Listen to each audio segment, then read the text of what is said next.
हम लोग पढ़ने वाले क्या फंक्शन। फंक्शन पढ़ने के लिए हम एक सिचुएशंस को आपको इंट्रोड्यूस करवाते हैं। मान लेते हैं यहाँ पर दो सेट है, एक सेट है बॉयज का और एक सेट है गर्ल्स का। क्योंकि हमारा क्या है, फंक्शन है, हमने अपने घर में एक फंक्शन करने के बारे में सोचा कि हमको क्या करना है, फंक्शन करनी है। तो फंक्शन बहुत प्रकार के हो सकते हैं, तो हमने शुरू किया कि हमारे घर में जितने बच्चे हैं बॉयज हैं उनका क्या है, उनकी शादी करने का एक मैंने फंक्शन चुना।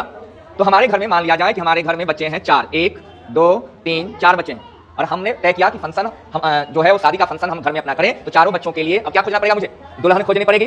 तो दुल्हन खोजने के लिए हम दुल्हन के ग्रुप में, गर्ल्स के ग्रुप में गए, जिसमें ABCDEF इतने लड़कियां हैं और इतने क्या हैं, बॉयज हैं। अब बॉयज की शादी करवानी है दुल्हन से। तो अब क्या करेंगे, बॉयज लोग क्या करेंगे, गर्ल्स को सिलेक्ट करेंगे कि हमको कौन से गर्ल्स से शादी करनी है।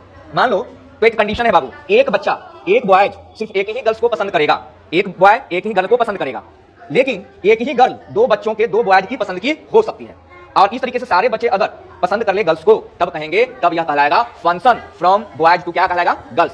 माना कि फर्स्ट लड़का ने ए नाम की गर्ल्स को क्या किया, पसंद किया, सेकंड ने बी के नाम को पसंद किया और थर्ड ने भी बी के नाम को पसंद किया और फोर्थ ने सी के नाम को क्या किया, पसंद किया।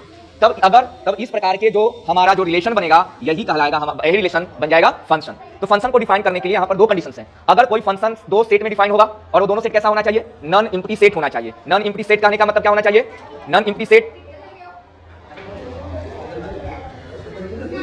नहीं आना चाहिए।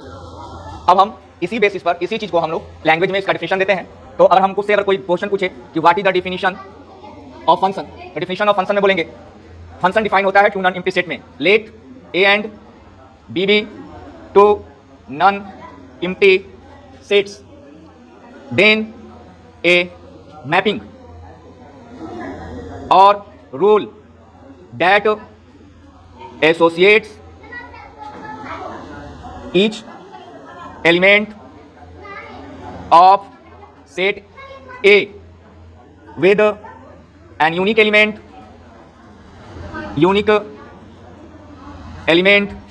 of set B, then it is called a function from A to B and it is denoted by F such that A is to B।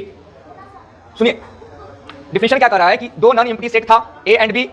तो यहां पर एक जगह पर मैंने B सेट लिया और मैंने एक G सेट लिया, it is the set of boys, it is the set of girls. ध्यान देंगे, अगर कोई फंक्शन, अगर a function boy to girls तभी पॉसिबल हो सकता है जब every element of set B should be linked with an unique element of set B, यानी इसका एवरी ईच एलिमेंट इसके यूनिक एलिमेंट से लिंक्ड होगा।